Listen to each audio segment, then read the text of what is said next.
Déjense llevar. Pues, y dices siempre que no sé ni qué Es, yo voy a hacerlo llorar. Déjese llevar. Nada más.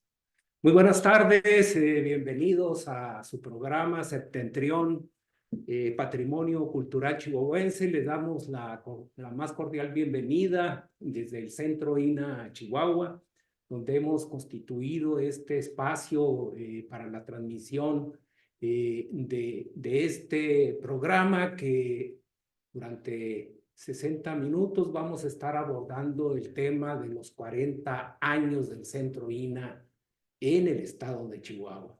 Estamos celebrando a su vez 85 años de vida institucional del INA, y en ese marco hemos decidido abordar las tareas que cotidianamente realizan en diferentes áreas del conocimiento, la conservación, la protección y la divulgación del patrimonio histórico y cultural, en especial del patrimonio chihuahuense.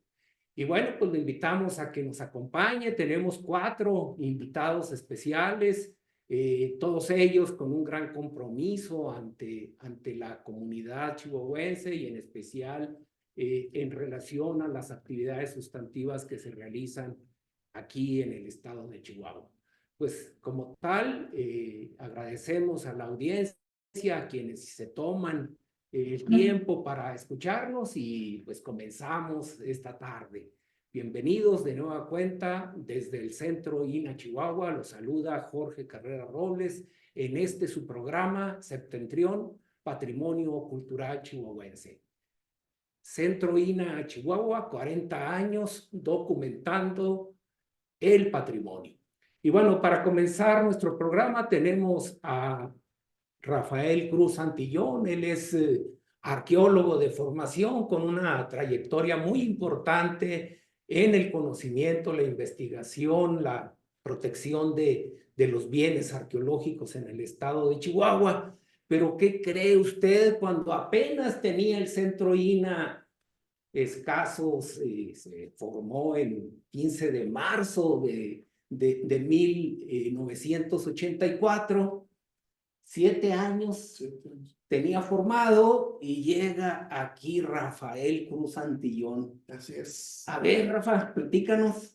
Bueno, ¿Cómo era el Centro INA en ese momento? pues primero que nada, muchas gracias por la invitación. Les agradezco el espacio que nos dan para poder platicar sobre esta experiencia tan agradable durante tantos años aquí en el estado de Chihuahua. En esos años, cuando yo recuerdo el instituto, era un instituto muy pequeño, muy pequeño. Estaban las instalaciones en lo que era el Palacio Federal en ese entonces, ahora es la Casa de Chihuahua. Casa de Chihuahua, Centro de Patrimonio. Ahí estábamos arriba en un segundo piso, y era un espacio que compartíamos junto con otra oficina de otras gentes, no me recuerdo exactamente qué era. En fin, era un espacio muy pequeño donde había nada más de arqueólogos. Estaban Arturo ¿Guevara? No, Arturo Guevara ya se había ido. Sí. No, Ben Brown, pero Ben Brown trabajaba en Casas Grandes, y Eduardo Gamboa y yo llegué aquí también a ayudar a cooperar. ¿De dónde llegaste, Rafa? De la Ciudad de México. ¿Tú eres egresado? De la Escuela Nacional de Antropología e Historia de la Ciudad de México. Mi formación, básicamente, como es fácilmente entendible, fue en espacios mesoamericanos como la cultura teotihuacana, la cultura azteca, olmecas. Estuve trabajando en el área de Oaxaca, estuve en Tabasco, en fin, en Guerrero, en el Estado de México. En fin, estuve en varios espacios, en varios proyectos, y se prestó la oportunidad de venir a participar con la doctora Jan Kelly, que en ese tiempo iniciaba su proyecto en 1991, y entonces me invitaron a participar en el proyecto de la doctora Jan Kelly de la Universidad de Calgary en Canadá, y vine, hice una temporada de campo, me gustó, y al año siguiente salieron las convocatorias de las plazas, y entonces concursé para la plaza de Chihuahua, y bueno, afortunadamente. Y de un horizonte pues monumental como es la arqueología del centro y sur al norte. ¿Qué te cautivó, Rafa? A mí lo que me gustó es que era un espacio completamente abierto para el conocimiento. En Mesoamérica, después de venir, por ejemplo, de trabajar en los mexicas, en mayas, donde están libros y toneladas de documentos, aquí casi no había nada escrito. Entonces, cualquier cosa que se hiciera era nuevo, era novedoso, era importante. Entonces, fue muy interesante. Pero el choque de experiencias fue muy curioso, muy importante.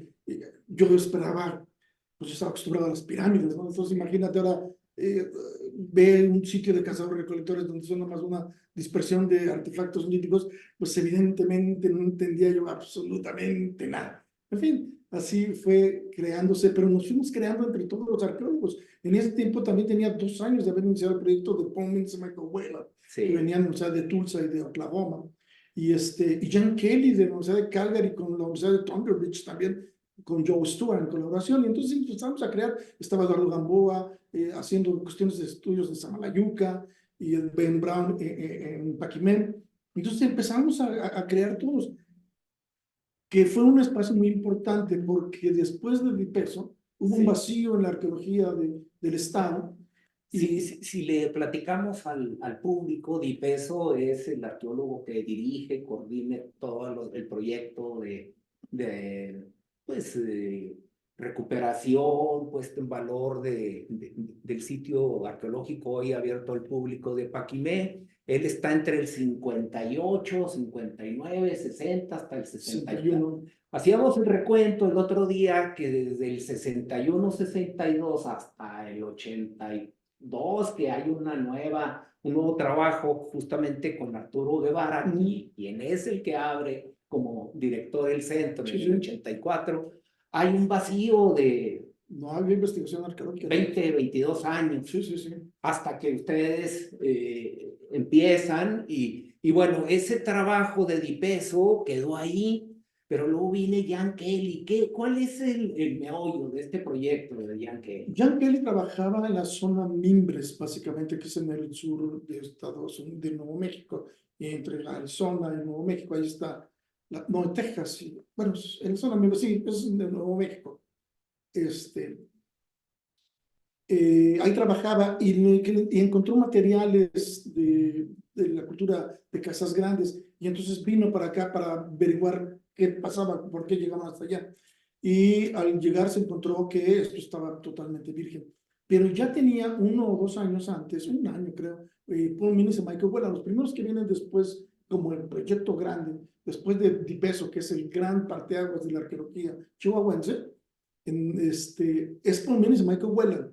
Vienen y trabajan evidentemente en el centro de lo que es Paquimé, porque empiezan a ver hasta dónde llega la cultura de Casas Grandes.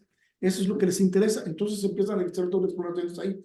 Viene Jan Kelly y lo que se da cuenta es que nadie sabe dónde termina la cultura de Casas Grandes hacia el sur. Entonces ellas se ponen en la zona de Namiquipa, de la Bavícora, en la zona de aquí de Cuauhtémoc, recorre toda esa parte.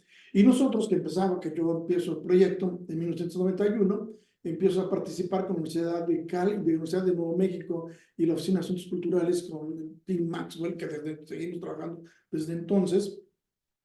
Y nos ponemos a trabajar en la zona este, porque no sabíamos el límite de dónde llegaba la cultura de Casas Grandes, en un sitio que se llama Villa Ahumada, que bueno, se llama la Loma de los Moctezumas, más conocido como el sitio de Villa Ahumada. Y en ese momento empezamos a crear proyectos que nos interconectábamos, como no sabíamos ni siquiera los bienes materiales, no los conocíamos.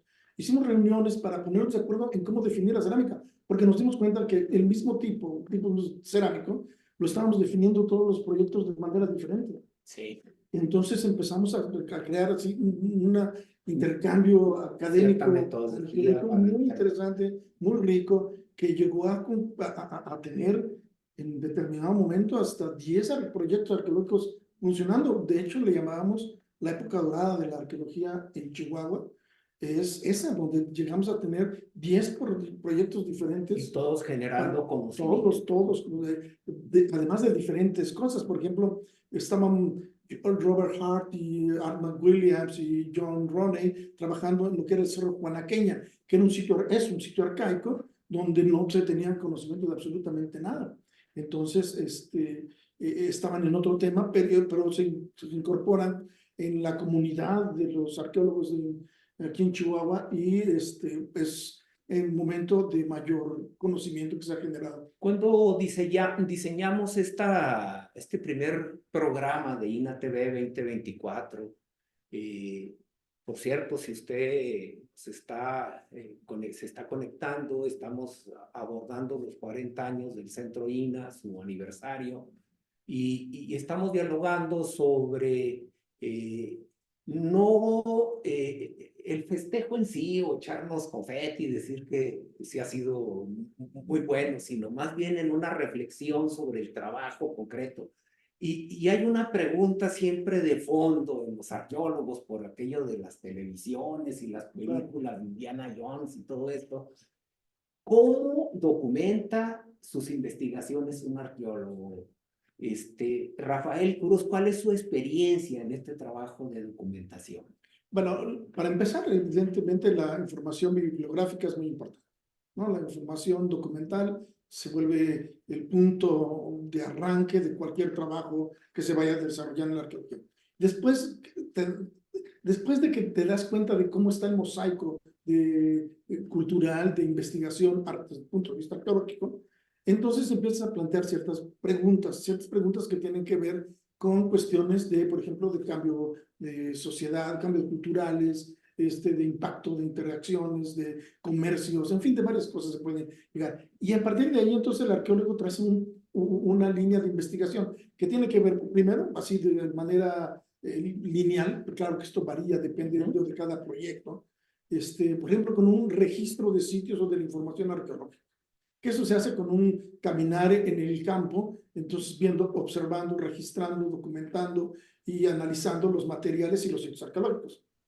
Después viene por una época de análisis de los materiales y viene el proceso de excavación. Una vez que se tienen los sitios que son considerados claves para el entendimiento de la cultura, empieza el proceso de excavación y después un proceso de análisis, de fechamientos de materiales, en fin, eso es muy complejo, muy diverso y depende de cada objetivo de proyectos. Hay proyectos que solamente se dedican, por ejemplo, a obtener seriaciones cronológicas para ubicar en espacio a una cultura y entonces se van a materiales básicamente orgánicos que te permiten fechar.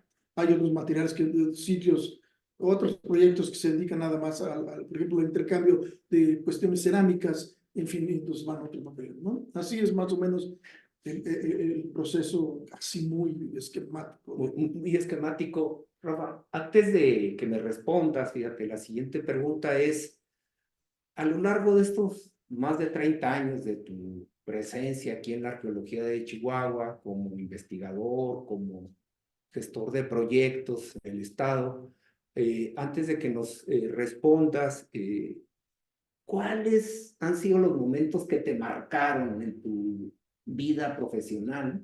Permíteme decirles que se están comunicando de diferentes lugares. Pedro Orbe nos manda saludos desde Acapulco. Muchas gracias, Pedro. Carlos Augusto, saludos a todos los que realizan el gran trabajo de rescate del patrimonio cultural de México. Muchas gracias, Carlos Augusto. Jesús Mentosino, buenas tardes, aprendiendo más cada día de nuestra cultura. Alberto Peña, saludos a Rafa desde Cancún. Siempre un gusto escucharlo. Y Luli Sigala, buenas tardes y saludos. Hechos que te marcaron en este trayecto de 3 décadas. En Chihuahua, básicamente, lo primero que me marca es la riqueza de una área que yo consideré completamente sin arqueología. Eso fue lo primero que me gustó. Y luego, por supuesto, fue la doctora Jan Kelly. Yo entré aquí básicamente por la influencia de la doctora Jan Kelly. Ella fue mi gran maestra y gran conductora durante toda mi trayectoria, inclusive en publicaciones, en muchas cosas más. Jan Kelly, la participación de Jan Kelly y de tantos arqueólogos. Yo creo que pasaron, y ya después de los proyectos que hemos realizado, ¿no? La participación del doctor Tim Maxwell ha sido fundamental en mi profesión. Los estudios que realicé en Nuevo México, en el Estado de Nuevo México, también me ayudaron y me marcaron mucho. Y básicamente la riqueza que nos han traído, lo que si nos enamoramos nosotros, y eso así tenemos la premisa, trajimos por primera vez estudiantes de la Ciudad de México. Nunca antes en la historia de la arqueología en Chihuahua habían venido estudiantes mexicanos. Nunca. Y yo lo que me di cuenta es que había necesidad de crear conocimiento arqueológico desde los estudiantes. Y entonces juntamos a estudiantes de México, de la Ciudad de México, de la Reina de México, sí, con estudiantes de universidades extranjeras. Y llegamos a tener participaciones de estudiantes de los 5 continentes del mundo. De los 5 continentes, todos vinieron para participar. Pasaron más de 500 investigadores entre extranjeros y nacionales, estudiantes. En fin, esa riqueza ha sido incalculable. Sobre todo, nos ha marcado. Y ha dejado un gran legado. Pues muchísimas gracias. Ya lo escuchó usted en voz de Rafael Cruz, uno de los fundadores, pudiéramos decir, de este Centro INAH Chihuahua, a quien le debemos la coordinación junto con Tim Maxwell de un hermoso libro llamado La Cultura Casas Grandes, y desde luego del desarrollo de numerosas investigaciones que constituyen pues todo un aporte a la ciencia chihuahuense.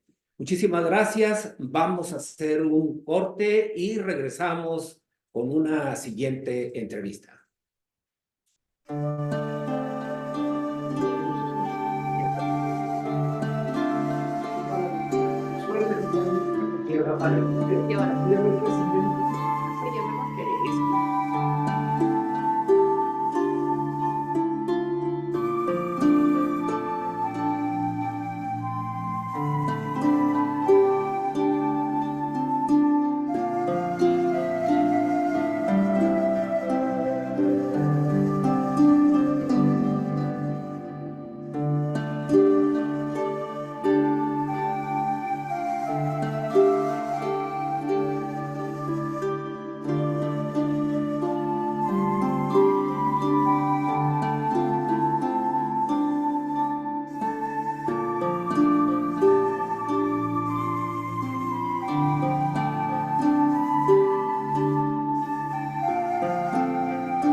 Pues esto es la vida de una institución. Son sus hombres y mujeres que en el día a día realizan una serie de actividades conforme al objetivo institucional.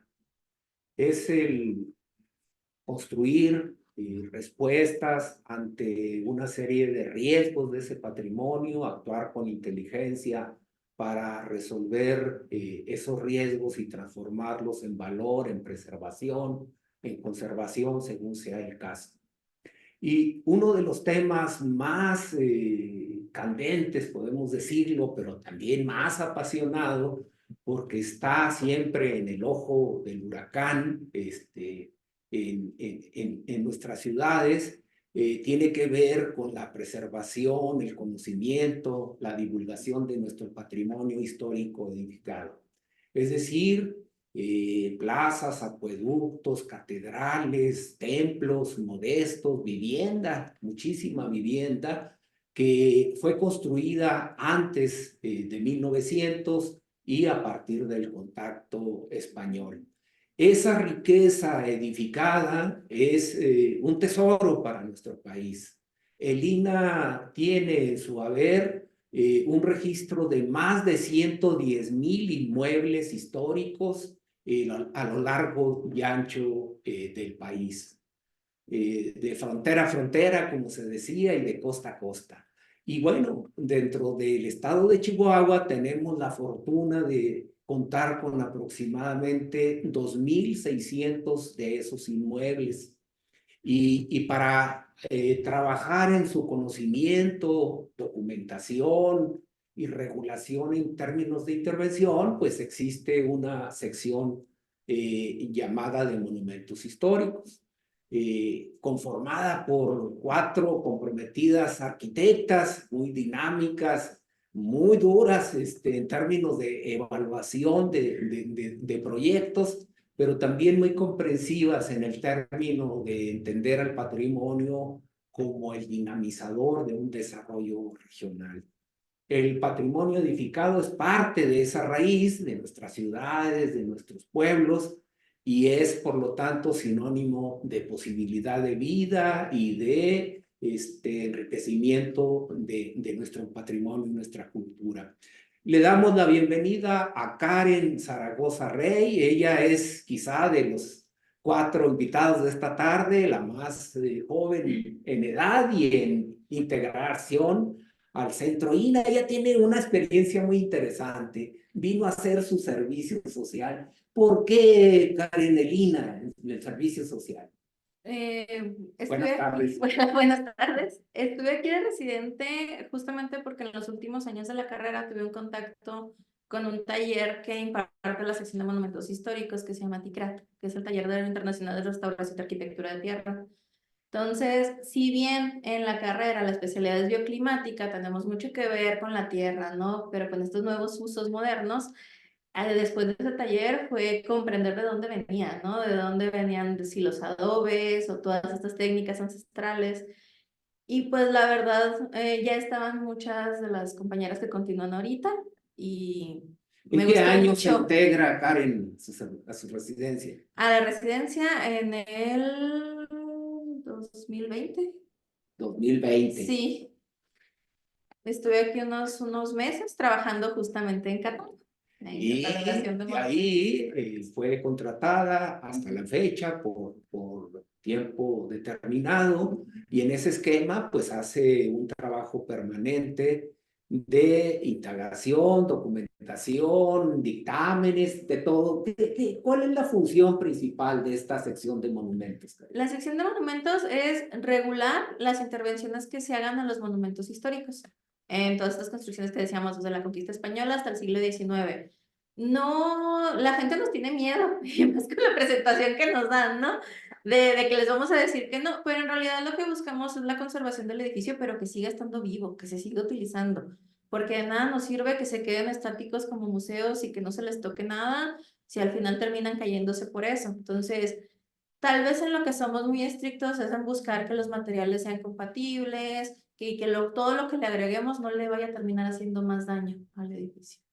Esta sección de monumentos, entonces, tiene que estar en un proceso continuo de conocimiento.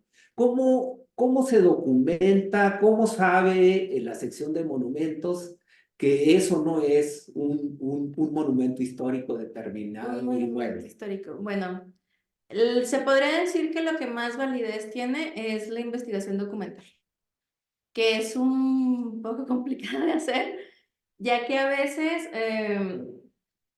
cuando los inmuebles son famosos, o sea, una catedral, un templo, un acueducto, hay muchísimo registro de en qué momento se construyeron, quién los hizo, qué arquitecto fue, o sea, inclusive a veces hasta en el mismo edificio hay registro en piedra, ¿no? De lo que construyó fulanito tal arquitecto hasta tal año en esta sección. El problema generalmente son con las casas habitación, pues que son de propiedad particular, ¿no? Sí. Entonces, esas hay que ir a hacer una investigación histórica en el registro público de la propiedad. Hay que ir a empezar a buscar las compraventas hasta las primeritas que encontremos. Aquí en la ciudad de Chihuahua tenemos libros como desde 1870, 1880, y hay que leer toda la historia porque muchas veces dicen, te empiezan a platicar o que si la casa formaba parte de una hacienda, o si era toda una cuadra, que eso era muy común, que era una cuadra que se subdividiera, o inclusive las historias del papá, el abuelito la construyó desde 1860 y medía tanto. Entonces, toda esa información se va buscando, esa es como que la más válida. Si no, también se puede ver por técnicas constructivas. Por ejemplo, aquí el ladrillo llegó hasta principios del siglo XX. Entonces, si la casa tiene ladrillo en su estructura original, lo más probable es que sea del siglo XX. Si las maderas están cortadas con hacha, pues bueno, puedes ver si la técnica coincidía con la fecha, la forma, la disposición, la zona en la que está de la ciudad, porque también, pues entre más al centro tienden a ser las construcciones más antiguas. Entonces, todo un conjunto de valorar. Nos saludan, Karen, hay una participación de Wendy Domínguez, le mandamos un saludo a Wendy Domínguez. Dice, el doctor Arturo Guevara Sánchez es un personaje fundamental para la arqueología de Chihuahua y del Centro INA, por supuesto. Aquí tenemos atesorada el acta constitutiva, por así decirle, cuando se le da a él el nombramiento. Y ahora sí que es el acta fundacional, ¿verdad? 15 de marzo de 1984 al arqueólogo Arturo Guevara se le nombra director delegado de este centro INA. Y pues por supuesto que viviremos siempre agradecidos, es un hombre muy generoso, formador de muchos arqueólogos y textos fundamentales de él para comprender la zona arqueológica Las 40 Casas, la cultura paquimé, en fin, la monografía de los conchos y tantas otras importantes aportaciones que nos dejó. También le dicen a Mariana Mendoza, quien es la productora de este programa, que la felicitan por las fotografías que aparecen en las cortinillas de entre entrevista y entrevista, y Esperanza Penagos nos saluda y felicita al Centro INA por sus 40 años. Karen, ahora vamos, ¿qué deben de hacer los usuarios para hacer una propuesta para que se les autorice en esta dinámica de intentar modificar, enriquecer un monumento histórico? Okay. Acercarse con nosotros, principalmente, porque le comento que no es que las modificaciones no se permitan, sino que hay que buscar que los materiales sean compatibles. Entonces, gran parte del problema es que las técnicas se han perdido. Entonces, por ejemplo, las construcciones de aquí tienden a ser de tierra, con recubrimientos de cal, no son compatibles con el cemento. Entonces, la primera es una asesoría para la comprensión de materiales, luego ver alcances y limitantes, porque también a veces creemos que hay partes de las casas que en realidad son agregados y es lo que tal vez la gente cree que no se puede quitar o es lo que más les estorba. Y muchas veces ese mismo agregado ya le está haciendo daño al edificio. Entonces, tal vez lo mejor es retirarlo. Entonces, con una asesoría, primero se puede ver, le digo, materiales, alcances y limitantes, y hasta ver, o sea, pues más o menos qué proyecto les conviene más, ¿no? Si es una habitación, si es para vivir, si es para un local comercial, si es para un museo, les podemos dar algunas sugerencias. Ya de ahí ya viene propiamente la solicitud de una licencia de obras, es por medio de un trámite oficial, que es el mismo, no tiene costos, en todo el país es el mismo, y hay una serie de requisitos, ¿no? Pues que de planos, de documentos legales. Eso se revisa, pasa a valoración por la sección y ya puede ser una licencia positiva o negativa. Y en la formación, que como a Karen la cautivó asistir a un taller de arquitectura de tierra, pues déjeme decirle que ese taller de arquitectura de tierra aquí tuvo su origen en Chihuahua, luego se ha replicado en otros estados de la República, por otros centros INA. Pero antes de que naciera Karen ya estaba ese taller funcionando. ¿Por qué es tan interesante ese taller, Karen? Porque es una mezcla de capacitación teórica con práctica.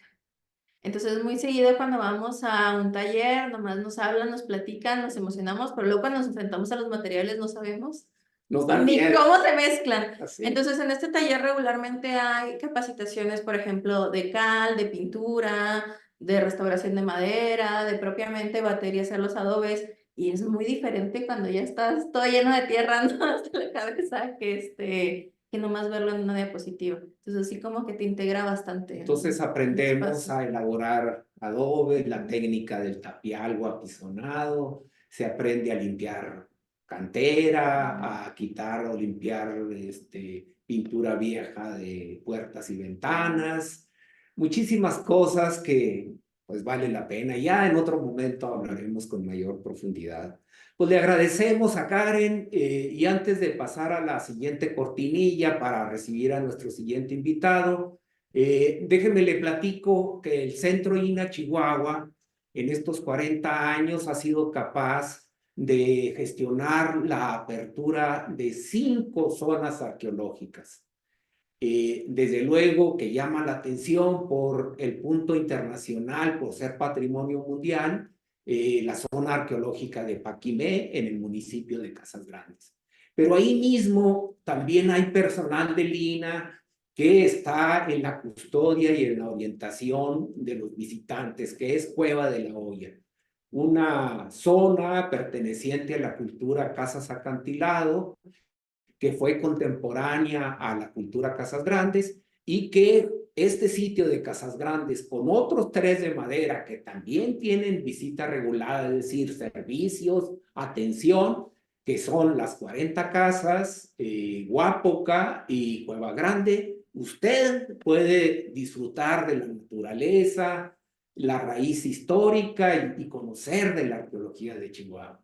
Así que esto es el 40 aniversario del Centro INAH Chihuahua.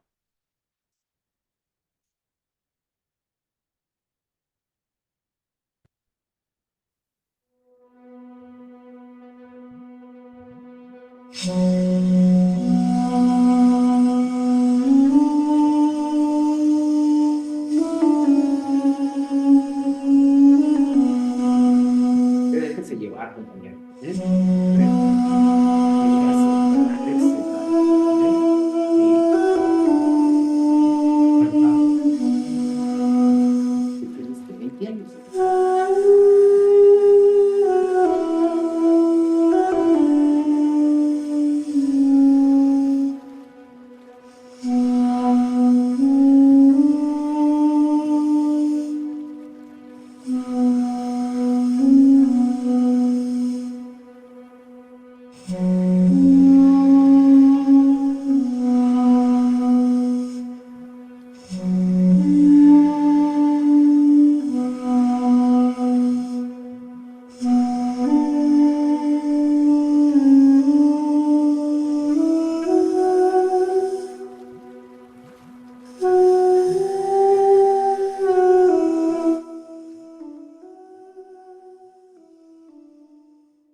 Muchas gracias por su atención.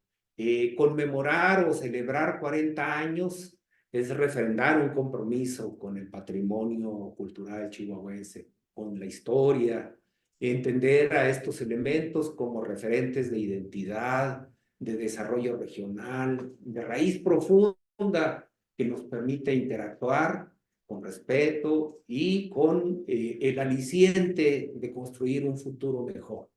Desde luego que en el avance de los 40 años, así como se fueron dando la apertura de zonas arqueológicas, también se presenta la apertura y transformación de 2 de los museos más importantes del norte de México.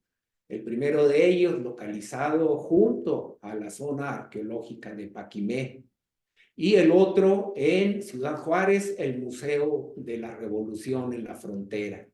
Una reivindicación al aporte que hicieron desde Ciudad Juárez la primera etapa de la Revolución Maderista, y que justo en sus tratados es cuando se vence la dictadura y se convoca a nuevas elecciones democráticas en finales de 1910-1911.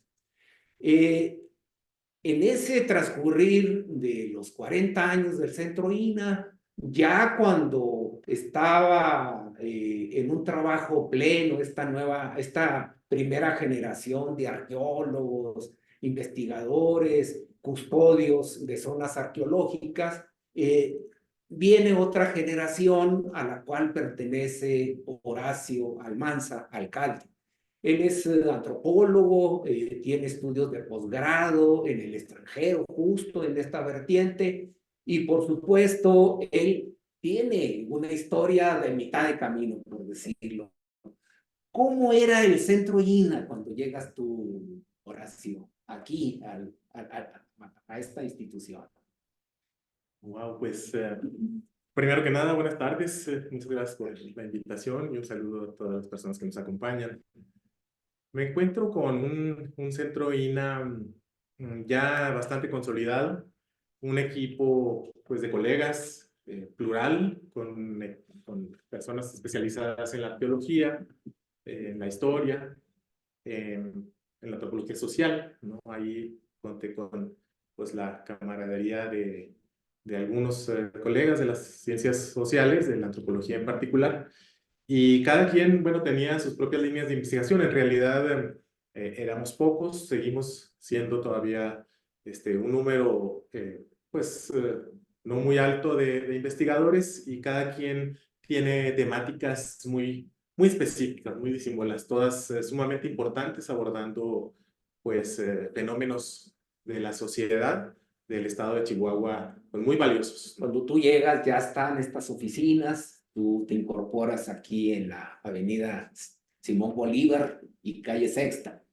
Así es, yo empecé en la escuela de antropología, la entonces ENA Chihuahua, Unidad Sí. Chihuahua, ahí comencé a dar clases. Venía llegando pues, del extranjero y estuve año y medio dando clase.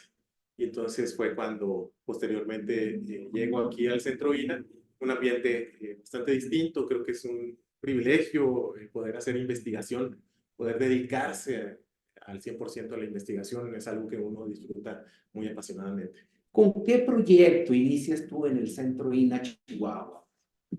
Entro con un proyecto de alimentación en la Sierra Tarahumara.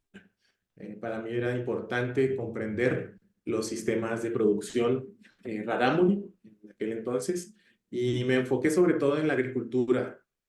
El primer hallazgo era que pues había poca investigación en este renglón. Me atraía mucho y encontré algunas, bueno, de entrada el sistema tradicional de producción, y por otra parte algunos proyectos que se estaban implementando por parte de organizaciones campesinas que buscaban innovar, ¿no? Hacer más productivos en compañía de las comunidades, con retroalimentación de estas, las formas de producción de las propias comunidades. Y tu experiencia en estos primeros años del proyecto, ¿qué te han dejado? Bueno, en realidad ese fue un proyecto breve. Para mí fue como un primer encuentro con la sierra. Bueno, ya había tenido un poco de experiencia con los estudiantes, que los llevábamos a campo para aprender sus técnicas de investigación, etnografía y todo eso. Y luego ya enfrentarse directamente a la práctica misma de la investigación, pues pues ya sabemos, es una aventura prácticamente. En esto es muy importante recuperar conocimientos y experiencias de ustedes. Hasta ahora hemos platicado del mundo de la arqueología, de la arquitectura ligada a los monumentos históricos. En este caso, trabajar con culturas vivas es todo un reto, y más cuando se trata de sociedades y comunidades con una diferenciación importante con relación al propio investigador. De una manera así puntual, tratando de ser muy preciso, ¿cuáles son los retos que enfrenta un antropólogo al ir a una comunidad rarámuri e intenta indagar sobre la importancia de la agricultura tradicional, sobre la conceptualización del bosque o la trascendencia del agua como un elemento articulador, todos aquellos temas que tú has trabajado? Pues es muy complejo hablar de trabajar con culturas vivas desde la antropología. Detrás de un concepto central es la cultura. Entonces, cuando hablamos de cultura, hablamos de que no estamos tratando con un individuo en lo singular, Sí. no estamos tratando con fenómenos estáticos, ¿no? Entonces, yo creo que eso hace que todo sea más complejo. La antropología aborda cualquier tipo de fenómeno social, y en ese sentido el campo es inmenso. Sabemos que la práctica de las distintas sociedades es grandísima, es sumamente diversa, incluso al interior de un propio pueblo, ¿no? Como como es el rarámuri. Entonces, es enfrentar una enorme complejidad, una gran variedad de visiones del mundo, y esto nos obliga a tener una metodología clara. ¿Cómo es esa metodología? A ver, platícale a la audiencia. Bueno, de entrada, Más allá de ese personaje de películas y que enfrenta aventuras y más aventuras, hay una disciplina, pues, finalmente, la ciencia antropológica. sí, algo tiene la antropología, y creo que eso es algo importante que hay que destacar, es su propia metodología. Y esta se fue desarrollando pues, a lo largo de un periodo largo de tiempo por distintos, en aquel entonces, aficionados que venían de distintas disciplinas, y se fue construyendo el método etnográfico, ¿no? Que ese es con el que solemos acercarnos a las distintas sociedades. Antes la antropología se hablaba de que trabajaba más con pueblos indígenas, ahora puede ser con cualquier tipo de grupo social. Nos enfocamos más en conocer su cultura, las relaciones sociales, la diferencia cultural, el encuentro en distintas visiones del mundo. ¿Y cómo hacer esto? Bueno, una de las particularidades es estar en el lugar, ¿no? En una localidad muy específica, para pasar el tiempo necesario para sumergirse, para conocer, para ver el día a día de esa sociedad en su cotidianidad, ¿no? Y tener conversaciones profundas. Pueden ser entrevistas formales, informales, charlas de lo más cotidianas. Participar en el cultivo, en alguna faena, en una actividad familiar, ayuda, porque estamos en la cotidianidad, pues, de esas culturas. Lo importante es insertarse en las actividades que ellos mismos realizan, particularmente si esa es la temática que nos interesa. Tenemos que llegar con un conjunto de preguntas bien estructuradas, con un planteamiento de cómo vamos a hacer esa interpretación, con conocimiento de la literatura, como decía ahorita Rafael Cruz, y pues con esas preguntas claras y ese acercamiento. O bueno, dos elementos adicionales es que no solamente vamos a platicar, a sumergirnos como en las conversaciones, sino vamos a observar con mucho detenimiento lo que está pasando. Y una técnica central es la observación participante, que es lo que acabo de mencionar, en el sentido de que nos tenemos que formar parte del paisaje mismo. Y entre más tiempo pasemos ahí, mejor, porque estamos conociendo de manera directa, en forma empírica, lo que está ocurriendo en ese preciso momento.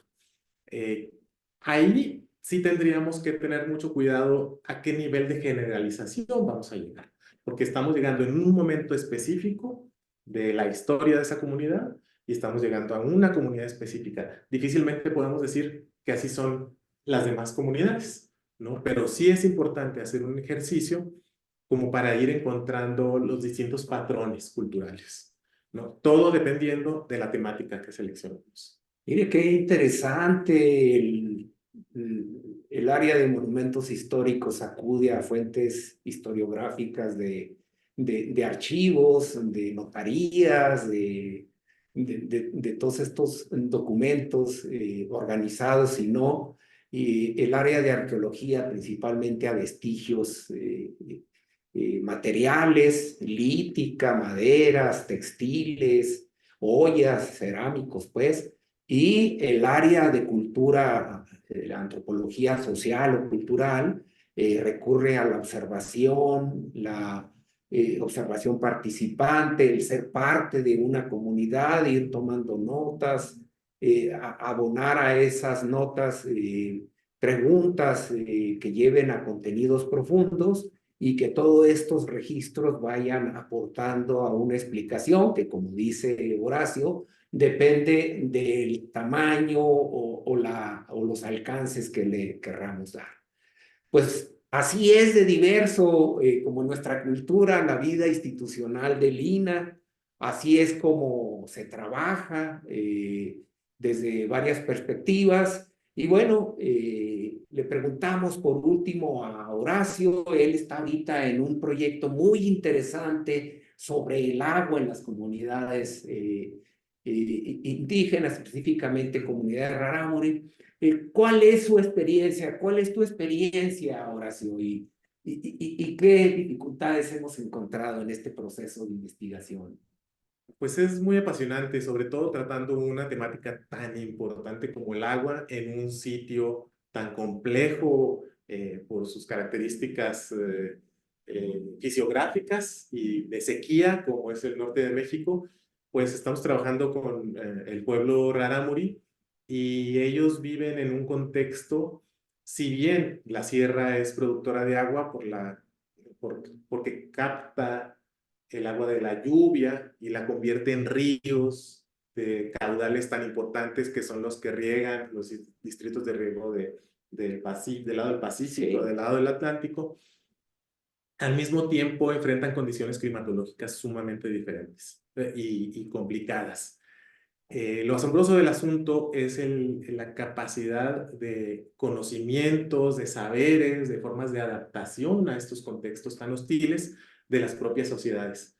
Entonces, ahí hay una riqueza y un patrimonio biocultural impresionante. Hemos aprendido muchísimo de lo que hemos encontrado, tanto de las formas tradicionales que han desarrollado, como también de la forma en la que ellos se relacionan con el Estado, pues para la adopción de ciertas tecnologías que puedan ayudarles a acceder de mejor manera al agua en contextos de crisis, ¿no? Entonces, Su aprovechamiento, almacenamiento.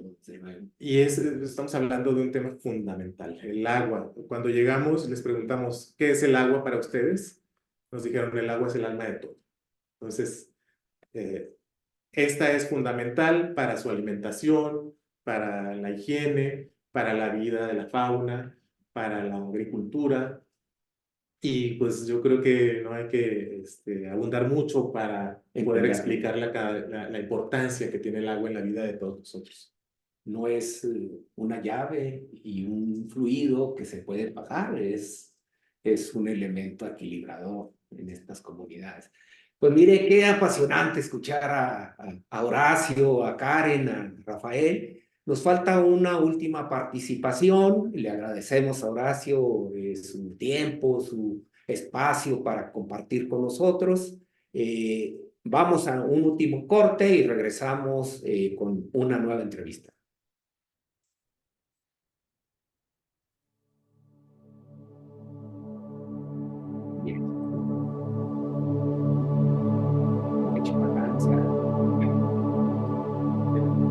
Venga, chico, venga, chico.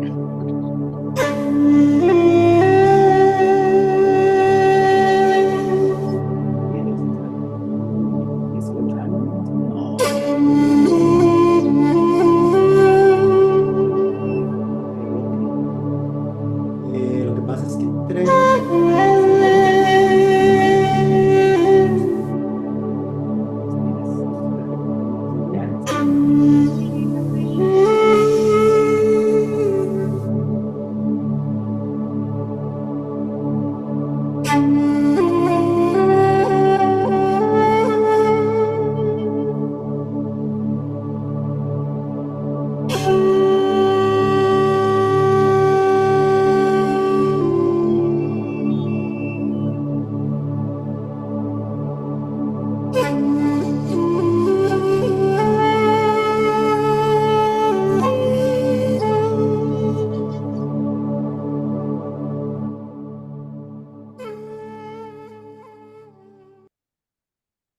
Muy buenas tardes de nuevo, regresamos con su programa Septentrión, el patrimonio cultural chihuahuense, este primer programa del 2024, hoy jueves 22 de febrero, transmitimos en vivo desde las oficinas del Centro INA Chihuahua, en un festejo de su 40 aniversario, justamente reconociendo el aporte que han hecho sus investigadores, sus trabajadores técnicos manuales a lo largo de estas 4 décadas. Déjeme decirle, antes de presentarles a nuestro invitado de esta última parte, este último segmento, que el Centro INA Chihuahua se conforma por 75 trabajadores, en su mayoría mujeres. Tiene 4 sedes, por así decirlo. Ciudad Juárez, donde el personal se concentra en el Museo de la Revolución en la Frontera. En Casas Grandes, en el municipio de Casas Grandes, en 2 zonas arqueológicas, la de Cueva de la Hoya y la de Paquimé, y el Museo de las Culturas del Norte. Una tercer sede es el municipio de Madera, donde operan 3 zonas arqueológicas, las 40 casas, el conjunto Huápoca y Cueva Grande. Y finalmente la cuarta sede o espacio donde se encuentran las oficinas de la delegación, aquí en la ciudad de Chihuahua. Aquí reside la mayoría, trabajan la mayoría de los investigadores, el área administrativa y la responsabilidad de la dirección, diseño, comunicación, el área de sección de monumentos y todo el área jurídica y atención al público, ventanilla única para hacer trámites según sea necesario. También está el archivo del Centro INAH y la fototeca. Todos estos espacios conformamos el Centro INAH Chihuahua, un Centro INAH con 40 años de vida, que empezó, como siempre, con mínimos recursos y que hoy está en un proceso de solidez fortalecido, desarrollando una serie de proyectos como los que usted ha escuchado en esta tarde. Le damos la bienvenida a César de la Riva Molina. César es de estas nuevas generaciones que se incorporaron a la vida institucional. Él se incorpora por primera vez en el 2006. Luego tiene un periodo en que deja de participar y vuelve hacia el 2011, 2012, de una manera siempre ligado al conocimiento, documentación, divulgación de los monumentos históricos muebles. Fíjese usted, bienes culturales muebles. Si no sabe usted a qué estamos hablando, no se preocupe. Ahorita nos van a explicar. Como le hemos preguntado a todos los invitados, ¿cómo encuentra César al Centro INAH cuando llega? Bueno, ¿qué tal? Buenas tardes, César. Gracias por estar aquí escuchándonos. Cuando llego al Centro INAH, pues me incorporo aquí en estas instalaciones, en esta casa de Paseo Bolívar, y me encuentro también pues con un número ya de personas más o menos amplio, con diversidad de especialidades.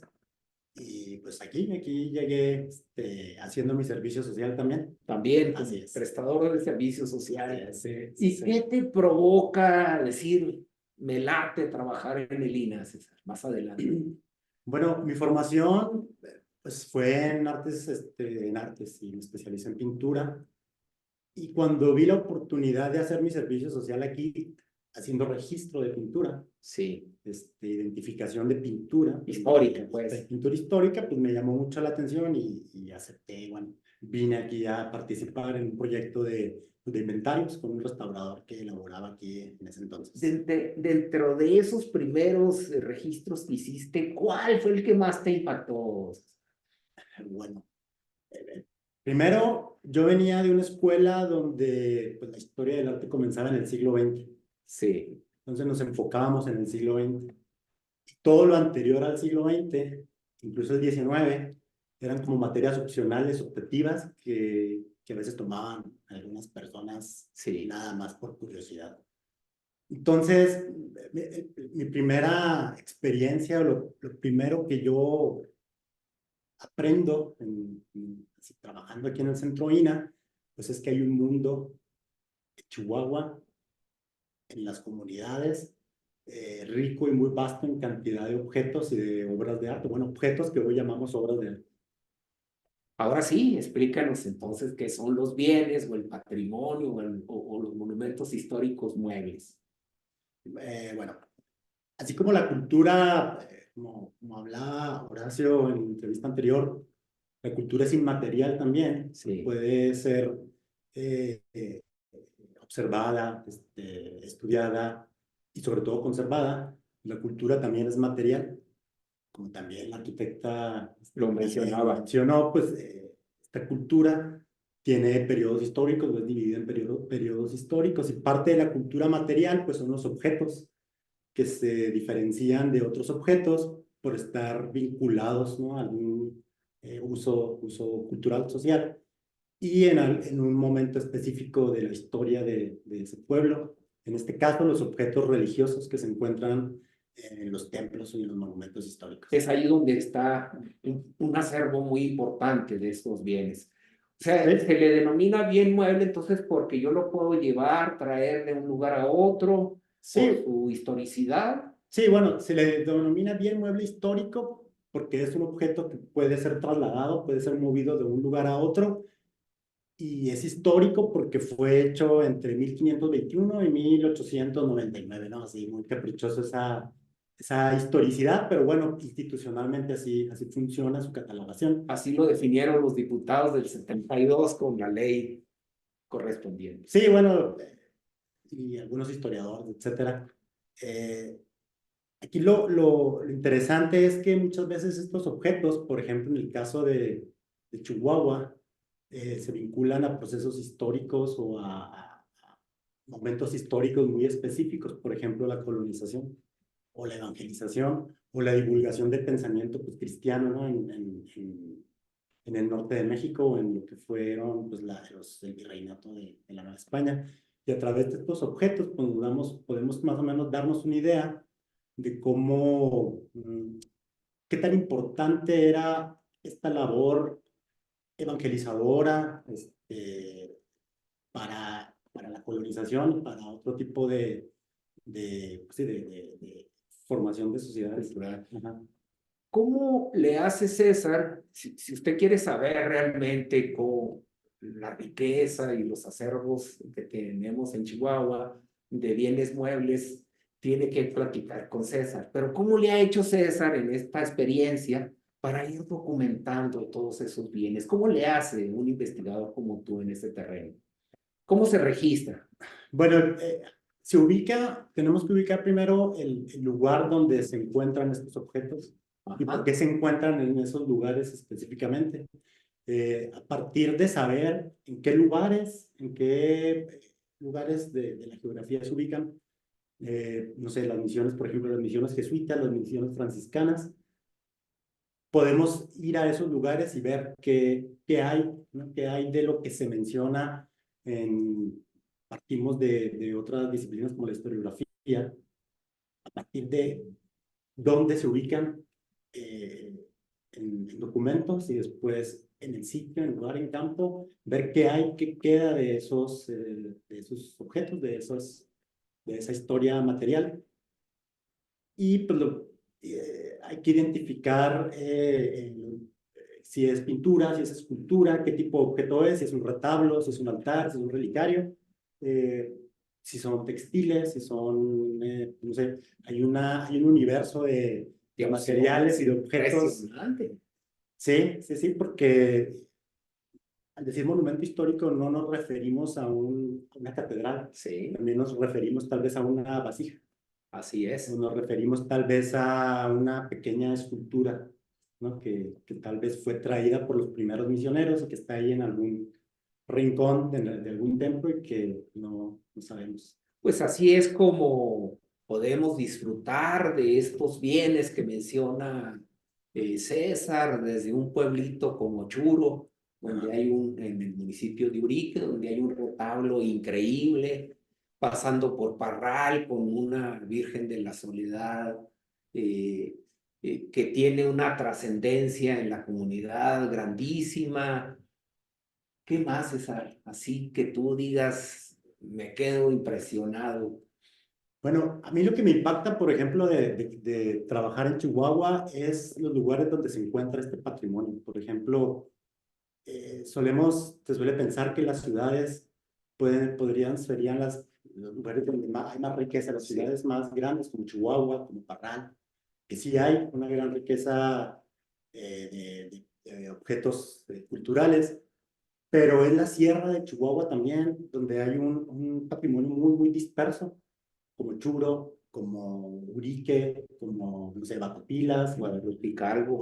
Calvo, los lugares que anteriormente fueron misiones pues, jesuitas, franciscanas, sobre todo jesuitas, y a mí me impacta llegar a estos lugares y ver cómo el templo, que es generalmente el centro del poblado, el centro material y también el centro cultural, social, eh, sigue vivo y cómo estos objetos siguen funcionando después de 300 años y que no son piezas de museo, sino que son piezas vivas.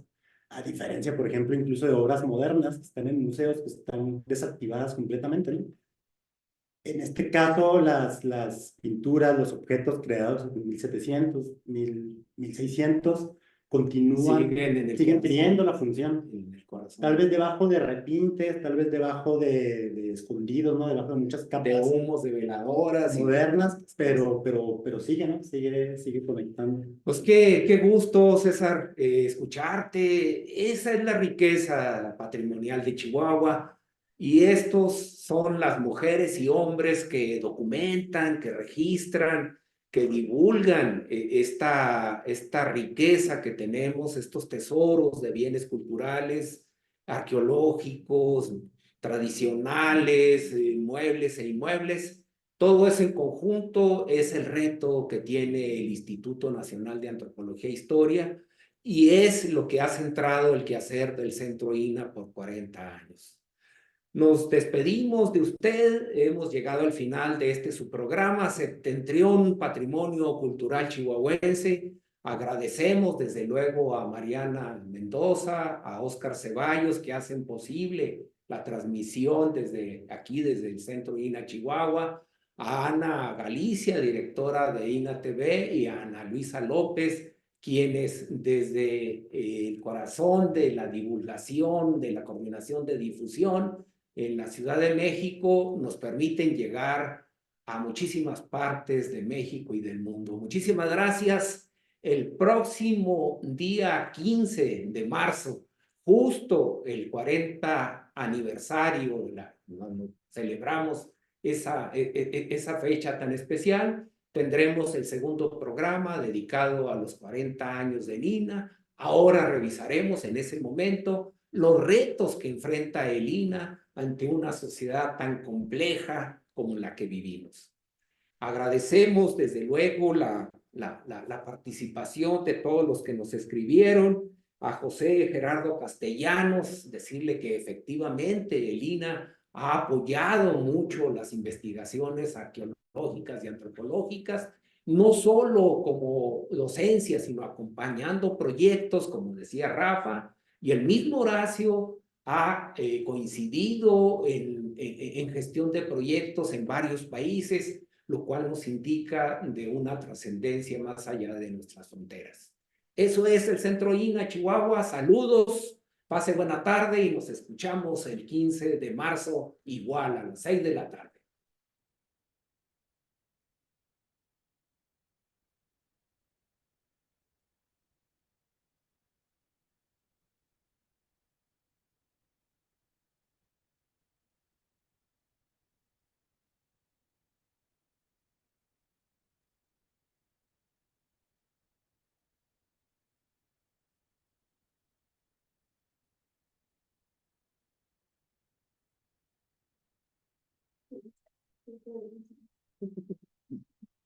Como la